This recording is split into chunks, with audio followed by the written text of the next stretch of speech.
ঝালকাঠিতে truck, private car, অটোরিকশার সংঘর্ষে ১৩ জন নিহত হয়েছেন। আহত হয়েছেন ১৪ জন। দুপুর ২টার দিকে গাবখান সেতু এলাকায় এই দুর্ঘটনা ঘটে। প্রত্যক্ষদর্শীরা জানায়, সেতুর টোল প্লাজায় টোল দেওয়ার অপেক্ষায় দাঁড়িয়েছিল যাত্রীবাহী ৩টি অটোরিকশা এবং একটি প্রাইভেট কার। হঠাৎ দ্রুতগতির একটি ট্রাক এসে তাদের চাপা দেয়। ধারণা করা হচ্ছে ট্রাকটি নিয়ন্ত্রণ হারিয়ে ফেলায় এই দুর্ঘটনা ঘটে। খবর পেয়ে ঘটনাস্থলে উদ্ধার কাজ শুরু করে পুলিশ ও ফায়ার সার্ভিস। আহতদের মধ্যে ৯ জনকে উদ্ধার করে বরিশাল শের-ই-বাংলা মেডিকেল কলেজ হাসপাতালে ভর্তি করা হয়েছে।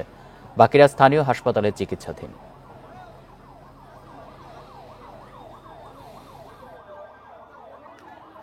প্রথম যে আমাদের ড্রাম ছিল, ওই জায়গায় ড্রাম পাশে যে লাগাইতেছে, আমি লাফ দিয়ে ছেড়ে পড়ছি। আমি 1 মিনিটের জন্য বাইসে গেছি। প্রাইভেট কারে যে কয়জন আনলে কয়জনই কয়জন একজনও বাঁচে না। আহত অবস্থায় আমরা 7 জনকে হসপিটালে পাঠিয়েছি বরিশালে। বাকি 5 জন এখন সদর হসপিটালে আছে। আর হতাহতের সংখ্যা আরও বাড়তে পারে। ট্রাক সহ রাস্তার পাশে পড়ে গেছে এবং ট্রাকের নিচে ছিল ওই প্রাইভেট কার। বিকাশে কম খরচে ক্যাশ আউটের লিমিট বেড়ে 50,000। প্রিয় এজেন্টও 2টা। এ নিয়ে আরও জানাতে যুক্ত হচ্ছেন ঝালকাঠি ও বরিশাল থেকে আমাদের সহকর্মীরা। শুরুতেই ঝালকাঠি থেকে জানাবেন সহকর্মী আব্দুর রহিম রেজা। রেজা, যারা নিহত হয়েছেন সবার পরিচয় নিশ্চিত হওয়া গেছে কিনা, আর এই দুর্ঘটনার সম্পর্কে পুলিশ কি বলছে? জি, আসলে দেখুন, এখন পর্যন্ত 12 জন নিহত হয়েছে বলে প্রশাসনের পক্ষ থেকে নিশ্চিত করেছে। ঝালকাঠি জানিয়েছেন এখন পর্যন্ত 12 জন মারা গেছে, তার মধ্যে 2 জন নারী এবং শিশু সহ বেশ কয়েকজন রয়েছে। আপনারা জানেন যে আজ দুপুর 2টার পরে খুলনা এবং বরিশাল আঞ্চলিক মহাসড়কের ঝালকাঠি সদরের গাবখান যে টোল প্লাজা রয়েছে, গাবখান ব্রিজ, সেই ব্রিজের টোল প্লাজা, সেই টোল প্লাজায় একটি সিমেন্ট, প্রায় 200 ব্যাগ সিমেন্ট যোগে একটি ট্রাক নিয়ন্ত্রণ হারিয়ে টোলে অপেক্ষমান 2টি ইজি বাইক, একটি প্রাইভেট কার এবং একটি পিকআপ অর্থাৎ একটি পাশে খাদে পড়ে যায়। খাদে পড়ার পরে এই আসলে দুর্ঘটনা ঘটে এবং এই এত বড় প্রাণহানির ঘটনা ঘটে। এখন পর্যন্ত পুলিশের পক্ষ থেকে যেটা বলা হচ্ছে যে ট্রাকটি নিয়ন্ত্রণ হারিয়ে এই দুর্ঘটনায় পড়েছে এবং এইখানে যারা রয়েছে প্রত্যক্ষদর্শী তারাও আমাদেরকে যেটা জানিয়েছেন যে ট্রাকটি ব্রিজ থেকে যখন ঢালে নামতেছিলেন, খুবই বেপরোয়া গতিতে নামতেছিলেন এবং খুব এলোমেলো ভাবে নামতেছিলেন, যে কারণে সে ব্রেক নিয়ন্ত্রণ করতে না পারা এই গাড়িটি আসলে অপেক্ষমান যে গাড়িগুলো রয়েছিল সেই গাড়িগুলোকে চাপা দেয়। এই চাপা দেওয়ার পরে এই দুর্ঘটনাটা ঘটে এবং এত বড় আকার ধারণ করে। আমরা এখন যেখানে রয়েছি সেই ঝালকাঠি আসলে গাবখানের যে টোল প্লাজা রয়েছে, সেই টোল প্লাজায়, এই টোল প্লাজার এইখান থেকেই আসলে এইখান থেকেই ট্রাকটি নিয়ন্ত্রণ হারায় এবং এই হলো গাবখান ব্রিজ। এই গাবখান ব্রিজের ঢাল থেকে যখন ট্রাকটি নামতেছিল, এইখানে টোল দেওয়ার জন্য আপনারা দেখতে পাচ্ছেন যে টোল প্লাজা, এই টোল দেওয়ার জন্য যে গাড়িগুলো এখানে অপেক্ষমান থাকে সেই গাড়িগুলোকে আসলে চাপা দিয়ে তারপরে সে একটি খাদে গিয়ে পড়ে যায়। আমরা যে ইজি বাইক গুলো চাপা দিয়েছে, আমরা সেই ইজি বাইক গুলোকে দেখেছি, আসলে ধুমড়ে মুচড়ে আসলে একদম বোঝাই যাচ্ছিল না। আপনারা দেখতে পাচ্ছেন যে একটি প্রাইভেট কার যে ট্রাকটি চাপা দিয়েছিল, সেই পুলিশ কিন্তু রেকার দিয়ে সেই প্রাইভেট কারটিকে উপরে উঠিয়েছিল। এই প্রাইভেট কারে যারা ছিল সবাই মারা গেছে বলে পুলিশের পক্ষ থেকে জানানো হয়েছে। এবং এই যে এই পাশে একটি ইজি বাইক রয়েছে, দেখতেই পাচ্ছেন যে আসলে ইজি বাইকটা একেবারে ভেঙে চুরে দুমড়ে মুচড়ে একাকার হয়ে গিয়েছে। এখানে এখন উৎসুক জনতা রয়েছে এবং এই টোলে যারা কর্মরত রয়েছে তারাও এখানে প্রত্যক্ষ করেছেন। তাদের কাছ থেকে আমরা ঘটনা শুনেছি যে খুব দ্রুত গতির এবং বেপরোয়া গতির কারণেই এত বড় ধরনের দুর্ঘটনা ঘটেছে। এবং আপনারা দেখতে পাচ্ছেন যে আরো একটি ইজি বাইক, সেই ইজি বাইকটি কিন্তু আসলে দুমড়ে মুচড়ে একদম একাকার হয়ে গিয়েছে। এই ইজি বাইকে যারা ছিল এবং পিকআপ ভ্যানে যারা ছিল, সেই সমস্ত আসলে যাত্রী চালক এবং যারা ছিল তারাই কিন্তু আসলে ঘটনায় নিহত হয়েছে। এবং এইখানে যে আপনারা এই খাতটা দেখতে পাচ্ছেন, সে ওই গাড়িগুলোকে ট্রাকটি চাপা দেওয়ার পরে এই খাদে আসলে পড়ে যায়। পড়ে যাওয়ার পর পুলিশের পক্ষ থেকে একটি রেকার দিয়ে সেই ট্রাকটি তুলে নেওয়া হয় এবং সেই ট্রাকটিকে এই পাশে আসলে নেওয়া হয়। এই যে ঠিক এইরকমই হয়তো বা দুপুরে ছিল যে অপেক্ষমান গাড়িগুলো, আর তখনই পিছন থেকে বেপরোয়া গতির সিমেন্টবাহী ট্রাকটি এসে তাদেরকে চাপা দিলে ঘটনাস্থলে মারা যায়।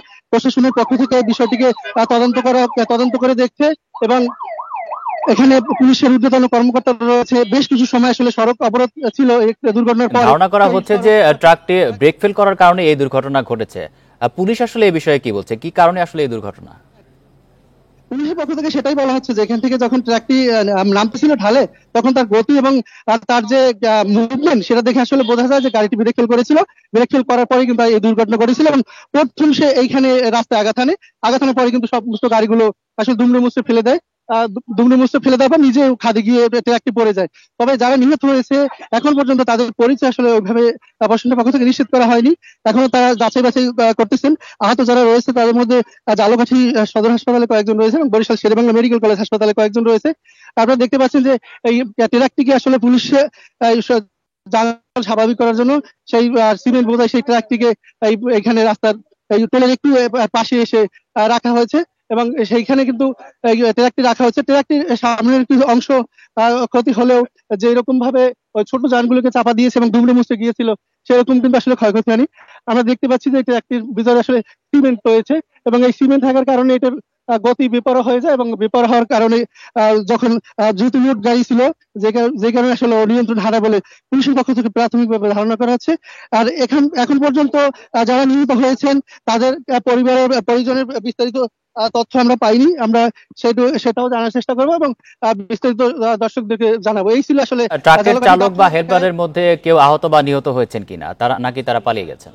আমি সদর থানার যিনি ওসি রয়েছেন শহীদুল ইসলাম তার সাথে কথা বলেছিলাম। তিনি আমাকে যেটা জানিয়েছেন যে ট্রাকের যারা হেল্পার বা চালক রয়েছিল তারা হতাহত হয়েছে কিনা বা কি অবস্থায় আছে তাদেরকে এখন পর্যন্ত আটক করতে পারি বা আইনের আওতায় আনতে পারি। অর্থাৎ সুনির্দিষ্ট এখন পর্যন্ত তথ্য নাই যে এই ট্রাকের যারা ছিল তারা পলাতক নাকি নিহত হয়েছে। এই ছিল আসলে এখানকার পরিস্থিতি। রেজা, আপনি থাকবেন আমাদের সাথে। আমরা বরিশালের শেরেবাংলা মেডিকেল কলেজে যাচ্ছি, সেখান থেকে যুক্ত আছেন সহকর্মী মুরাদ আহমেদ। মুরাদ, হাসপাতালে এই মুহূর্তে কতজন ভর্তি রয়েছেন, এর মধ্যে গুরুতর কতজন আহত রয়েছেন? দেখুন, ওই ঘটনার পরপরই বরিশাল শেরেবাংলা মেডিকেল কলেজ হাসপাতালে মোট ভর্তি হন 13 জন। হ্যাঁ, আপনি দেখি সিনিয়রিটি দেখলে যে সংখ্যা কিন্তু কমছে। এটার মূল কারণ হচ্ছে দুজন মারা গেছেন, এটি ডাক্তারদের উদ্ধৃতি দিয়ে স্বীকার করেছেন বরিশালের স্বাস্থ্য পরিচালক এবং বরিশাল শেরেবাংলা। আমরা লাশ দেখেছি, একজনের নাম পাওয়া গেছে রুহুল আমিন, বাড়ি কোথায় কি কিছু পাওয়া যায়নি। এছাড়া একজনকে ইতিমধ্যে ঢাকায় রেফার করা হয়েছে, রেফার করা হবে আরো কয়েকজনকে। আমরা জানতে পেরেছি একটি ফ্যামিলি যারা ছিলেন, এই পরিবারের মেয়ের বিয়ে হয়েছিল চাকেরাতে গত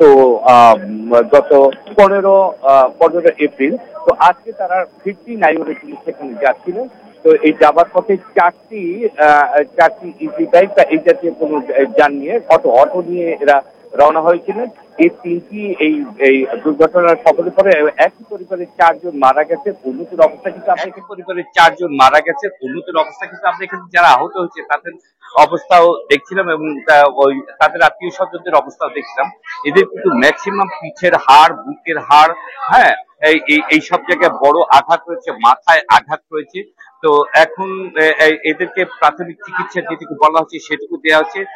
যদি কারোটা একটু বড় চিকিৎসার ব্যাপার যেমন ব্যান্ডেজ, এখন আপনি দেখতে পাচ্ছি সার্জারি 1 এদেরকে রাখা হচ্ছে, ব্যান্ডেজ এবং ওয়াশ এগুলো পর্যন্তই করা হচ্ছে। এরপরে দেখা যাবে অর্থোপেডিকের কি পরিমাণ আঘাত রয়েছে, তখন ওয়ার্ড ভিত্তিক এদেরকে বদলি করা হবে এবং সেভাবে চিকিৎসা দেওয়া হবে। কিন্তু তার আগেই মুমূর্ষু অবস্থায় এদের অনেকেই ঢাকা রেফার করা হচ্ছে এবং এখন পর্যন্ত ধারণা করা হচ্ছে এখানে যে সমস্ত রোগী ভর্তি হয়েছে তাদের যে কন্ডিশন আমরা দেখলাম, তাতে এই রোগী ধরে রাখার মতো ability Barishal Sher-e-Bangla medical college হাসপাতালের আসলে নেই। এছাড়া চলছে ঈদের ছুটি, তার মধ্যে নববর্ষের ছুটি, হ্যাঁ, রোস্টার গুলো করাচ্ছে। এরপরেও তারা ডাক্তারদেরকে এনেছেন এবং এখন সেখানে ট্রিটমেন্ট গুলো চলছে। পর্যাপ্ত পুলিশ রয়েছে, আনসার রয়েছে সিকিউরিটির জন্য। বিষয়টি হচ্ছে একটি জায়গাতে ঝালকাঠিতে মাত্র 9 মাস আগে গত বছর 22শে জুলাই আমরা দেখেছি যে ওইখানে ছত্রকান্দা যে গ্রামটি রয়েছে একইভাবে একটি বাস উল্টে গেল পুকুরের মধ্যে এবং 17 জন স্পট ডেথ হলো।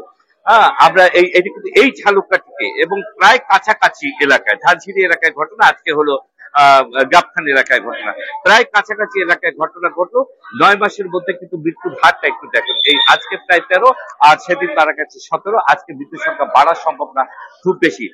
গত সময় আমরা দেখেছি তখনও কমিটি গঠন করা হয়েছে, নিঃসন্দেহ আজকেও কমিটি গঠন করা হবে, তদন্ত করা হবে। কিন্তু কমিটি গঠনের পর পর্যাপ্ত কড়াকড়ি এবং ব্যবস্থা গ্রহণ না করার ফসল কিন্তু আমরা কটিমায় যেতে না যেতে মৃত্যুর মিছিল দেখছি।